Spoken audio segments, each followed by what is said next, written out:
इस वीडियो के अंदर गाइस हम लोग बात करने वाले हैं एलएलपी रजिस्ट्रेशन प्रोसेस के बारे में। जी हाँ, कि इंडिया के अंदर एक एलएलपी कैसे क्रिएट होती है, क्या क्या डॉक्यूमेंट्स की रिक्वायरमेंट होती है, क्या क्या प्रैक्टिकल के अंदर इसके बेनिफिट्स है, कितनी कॉस्ट यहाँ पे आ सकती है, एनुअल कंप्लायंस क्या है, प्लस उन एनुअल कंप्लायंस को फुलफिल करने के लिए यहाँ पे कितनी मेंटेनेंस कॉस्ट लग सकती है। तो गाइस ये सारी जानकारी मिलने वाली है आपको इस वीडियो के अंदर, तो पूरा वीडियो यहाँ पे जरूर देखिएगा। साथ में गाइस वीडियो को शुरू करने से बताना चाहूंगा, अगर आप लोग एक एक्सपर्ट के थ्रू बहुत ही अफोर्डेबल कॉस्ट के ऊपर एलएलपी यहाँ पे जो रजिस्ट्रेशन करना चाहते हैं तो उसकी लिंक भी मैंने आप लोगों को डिस्क्रिप्शन बॉक्स में दे रखी है। सबसे पहले बात करते हैं गाइस आखिर एलएलपी होती क्या है। तो एलएलपी का जो कॉन्सेप्ट है वो 2008 के अंदर इंट्रोड्यूस किया गया था, जिसको भी पार्टनरशिप फर्म और जो प्राइवेट लिमिटेड कंपनीज होती है ये दोनों का ही सिंपली मिक्सचर है, यानी कि दोनों की ही बेनिफिट्स आपको एलएलपी के अंदर मिलते हैं।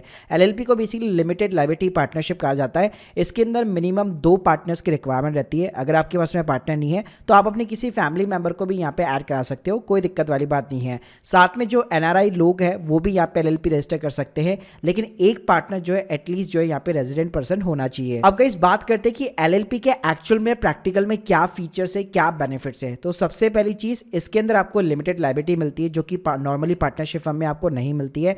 मतलब आपकी जो पर्सनल असेट्स है, कंपनी की जो असेट्स है, लायबिलिटीज है, वो सेपरेटली रहती है। और लेट सपोज कोई भी बैंकरप्सी का यहाँ पे केस वगैरह होता है तो आपकी पर्सनल असेट्स को यहाँ पे टच नहीं किया जाएगा। इसका बेस्ट एग्जांपल है किंगफिशर।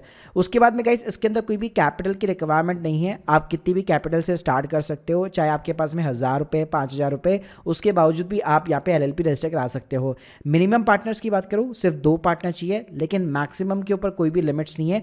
कितने भी पार्टनर्स आप अपनी कंपनी के अंदर ऐड करवा सकते हो। साथ में गाइस यहाँ पे आपका जो भी एलएलपी का नाम होगा ना वो सिक्योर हो जाएगा। इसका मतलब ये है कि एक बार कोई नाम जो है एलएलपी के नाम से रजिस्टर्ड हो गया, एग्जाम्पल के लिए my online CA technologies services LLP हो गया, तो उस नाम से जो है वापस इंडिया के अंदर कोई दूसरी कंपनी यहाँ पे क्रिएट नहीं हो सकती है। मतलब एक बार एक कंपनी को केवल एक ही यूनिक नाम हमेशा यहाँ पे प्रोवाइड होता है, और एक बार वो रजिस्टर्ड हो गया तो समझो कि वो नाम अल्टीमेटली यहाँ पे आपका सिक्योर हो गया। इसके साथ में गाइस यहाँ पे आपके जो कंप्लायंसेस होते हैं, एनुअल जो कंप्लायंसेस होते हैं वो लोअर होते हैं as compared to the private limited companies, क्योंकि इसमें कोई भी कंपलसरी ऑडिट नहीं होती है। जैसे कि हम लोग देखते हैं कि प्राइवेट लिमिटेड कंपनी के अंदर चाहे आपका बिजनेस हो रहा हो नहीं हो रहा हो, आपको ऑडिट यहाँ पे जरूर करानी पड़ती है, लेकिन इसके अंदर ऐसा नहीं है। साथ में गाइस जैसे कि बोर्ड मीटिंग्स हो गया, स्टैच्यूटरी मीटिंग्स वगैरह हो गया, ऐसी कोई भी इसके अंदर रिक्वायरमेंट नहीं रहती है। और इसी वजह से इसकी जो प्रोफेशनल मेंटेनेंस कॉस्ट भी है ना, compare to the private company काफी ज्यादा कम आती है। अब गाइस बात करते हैं कि किन किन डॉक्यूमेंट्स की रिक्वायरमेंट रहेगी जब भी आप एलएलपी को क्रिएट करना चाहते हैं, इंकॉर्पोरेट करना चाहते हैं। तो इसके अंदर जितने भी आपके पार्टनर्स हैं उन सभी के आपके पैन कार्ड वगैरह चाहिए। साथ में जितने भी पार्टनर्स हैं उन सभी के एड्रेस प्रूफ के अंदर, जैसे कि आधार कार्ड हो गया, वोटर आईडी हो गया, पासवर्ड, कोई भी डॉक्यूमेंट इसके अंदर चलेगा। साथ में जितने भी पार्टनर्स हैं उनके बैंक के पासबुक या फिर स्टेटमेंट हो गया, या फिर यूटिलिटी बिल्स की कॉपीज हो गई, मतलब ओल्डर मोर देन 2 मंथ यहाँ पे नहीं होना चाहिए, लेटेस्ट सारी चीज़ें चाहिए। साथ में फोटोग्राफ्स वगैरह हो गए सारे के सारे पार्टनर्स के। इसके अलावा इस मेन एक्सपेक्ट आता है यहाँ पे, जहाँ पे आप बिजनेस रन करना चाह रहे हैं, जिस जगह पे आप जिसको रजिस्टर ऑफिस जो है यहाँ पे जो है रजिस्टर करना चाह रहे हैं, तो मान लीजिए वो आपका एक रेजिडेंशियल प्रॉपर्टी भी हो सकता है, आपका कॉमर्शियल भी हो सकता है, उसमें कोई दिक्कत वाली बात नहीं है। तो इसके अंदर आपका जो है एक टेलीफोन इलेक्ट्रिसिटी बिल कॉपी हो गया, या फिर टेलीफोन का बिल आता है तो टेलीफोन का बिल हो गया। और साथ में अगर रेंटेड प्रीमाइसेस है तो आप एक रेंट एग्रीमेंट यहाँ पे जो है बेसिकली क्रिएट करवा सकते हैं, या फिर जिसके नाम पे भी इलेक्ट्रिसिटी बिल कॉपी आता है उससे आप एक एनओसी वगैरह भी यहाँ पे जो है ले सकते हैं। एलएलपी के अंदर गाइस जैसे बताया कि इसके अंदर आपका नेम बेसिकली सिक्योर होता है, तो 2 से 3 नाम यहाँ पे आप बेसिकली अपनी तरीके से डिसाइड कर सकते हैं, जिसके अंदर नाम जो है बेसिकली आपका अप्रूव होता है। गाइस बात करते हैं क्या एलएलपी को आप खुद यहाँ पे रजिस्टर कर सकते हैं without any kind of the help from the professional. तो इसका सिंपल सा आंसर है नो, क्योंकि देखिए एलएलपी का जो इनकॉर्पोरेशन होता है, तो जब भी आप अपने सारे डॉक्यूमेंट्स वगैरह अपलोड करेंगे, फॉर्म्स वगैरह फिलअप करेंगे गवर्नमेंट के, तो वहाँ पे आपको चाहिए होता है एक digital signature practising chartered accountant का या फिर कंपनी सेक्रेटरी का। मतलब उनकी हेल्प के बिना आप यहाँ पे जो है खुद कभी भी एलएलपी क्रिएट नहीं कर पाएंगे। तो ये ऐसा नहीं है जैसे प्रोप्राइटरशिप फर्म में होता है या फिर जीएसटी क्रिएट करने के अंदर होता है कि आपने खुद पोर्टल के ऊपर गए, आपने खुद यहाँ पे अपनी कंपनी बना ली। यहाँ पे एटलीस्ट आपको प्रोफेशनल की हेल्प चाहिए होगी अपने सारे के सारे डॉक्यूमेंट्स वगैरह, फॉर्म्स वगैरह को सर्टिफाइड करने के लिए। अब गाइस बात करते हैं कि अप्लाई कैसे किया जाता है। तो देखिए सिंपली 4 स्टेप के अंदर अप्लाई किया जाता है। सबसे पहले जितने भी पार्टनर्स हैं उन सभी के डिजिटल सिग्नेचर वगैरह बनते हैं।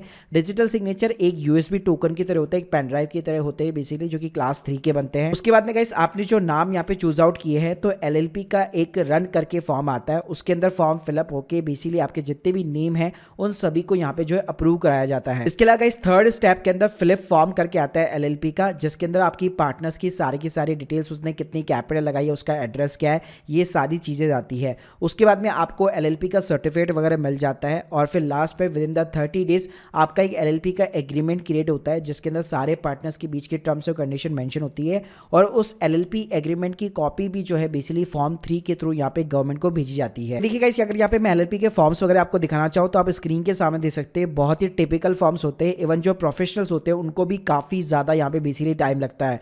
तो अगर लेट सपोज अगर आपने कोई ट्यूटोरियल देख के यहाँ पे फॉर्म्स वगैरह फिलअप वगैरह भी कर लिया, गाइस यहाँ पे मैं बेसिकली फॉर्म्स की बात करूँ तो देखिए बहुत ही ज़्यादा टिपिकल्स यहाँ पे बेसिकली फॉर्म्स होते हैं। MC की एक तो साइट वैसे ही स्लो चलती है, तो यहाँ पे काफ़ी ज़्यादा जो है बेसिकली इसके अंदर आपको पेजेस वगैरह मिलने वाले हैं। और लेट सपोज गाइस किसी भी वीडियो को ट्यूटोरियल की तरह अगर आप देख के यहाँ पे मान लीजिए फॉर्म्स वगैरह फिलअप भी कर देते हैं तो लास्ट में जाके आप बेसिकली यहाँ पे अटकने वाले हैं। तो गाइस यहाँ पे आप देख सकते हैं लास्ट में जाके यहाँ पे आप इस कॉलम के ऊपर अटकेंगे, declaration the certification by the professional, जहाँ पे आपको एक चार्टर्ड अकाउंटेंट और कंपनी सेक्रेटरी की डिटेल्स वगैरह यहाँ पे आपको अपलोड वगैरह करनी पड़ेगी। गाइस यहाँ पे मैं आपको सैंपल दिखाना चाहूँ, आप स्क्रीन के सामने देख सकते हैं। इस टाइप का आपको सर्टिफिकेट ऑफ द इनकॉर्पोरेशन मिलता है LLP का, जिसके अंदर आपका LLP का आइडेंटिफिकेशन नंबर हो गया, इसके साथ में आपका पैन नंबर और टैन नंबर भी इसी सर्टिफिकेट के अंदर बेसिकली मेंशन होता है। और गवर्नमेंट कोई आपको हार्ड कॉपी इशू नहीं करता है, सिंपली तरीके से केवल आपको सॉफ्ट कॉपी जो है डिजिटली जहाँ पे सिग्नेचर्स होते हैं गवर्नमेंट ऑफिसर के, वो बेसिकली आपको इशू करते हैं। अब गाइस बात करते हैं कि यहाँ पे कॉस्ट भाई कितनी लगने वाली है अगर आप LLP को सेटअप करना चाहते हैं। तो देखिए इसके अंदर दो कंपोनेंट होंगे, पहला होगा गवर्नमेंट फीस, सेकंड होगा प्रोफेशनल फीस। तो अगर मैं गवर्नमेंट फीस की बात करूँ तो ये डिपेंड करता है कि आप कितनी कैपिटल जो है बेसिकली कंट्रीब्यूट कर रहे हैं अपनी LLP के अंदर।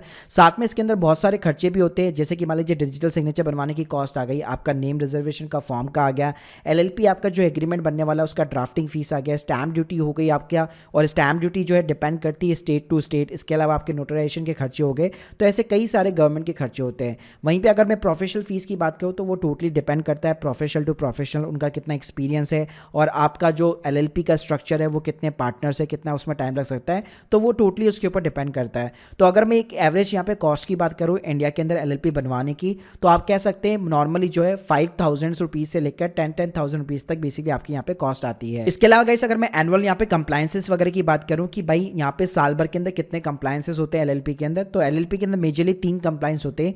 एक आपको फॉर्म 11 फाइल करना पड़ता है जो कि annual return of the LLP होता है, और ये गाइस मैंडेटरी होता है, चाहे आपका बिजनेस रन कर रहा है नहीं कर रहा है। अगर आपने बिजनेस किया है नहीं किया उससे कोई मतलब नहीं है, हर साल आपको जो है 30 मई के पहले ही आपको फॉर्म फाइल करना पड़ेगा। और पेनल्टी भी अच्छी खासी होती है, 100 रुपीज़ पर डे की पेनल्टी होती है अगर आपने टाइम पे फाइल नहीं किया तो।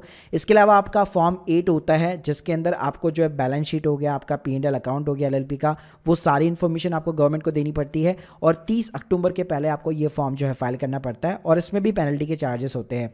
इसके अलावा इस आपकी इनकम टैक्स रिटर्न जाती है, ITR 5 फॉर्म्स करके आता है, उसके अंदर आपकी ITR जाती है। ये ऑप्शनल होता है, लेकिन अगर ऑब्वियसली बात है अगर आपने बिजनेस किया है, अगर आपने P&L account, trading account, balance sheet वगैरह बनाई है तो डेफिनेटली आपको ITR वगैरह भी फिलअप करनी पड़ेगी।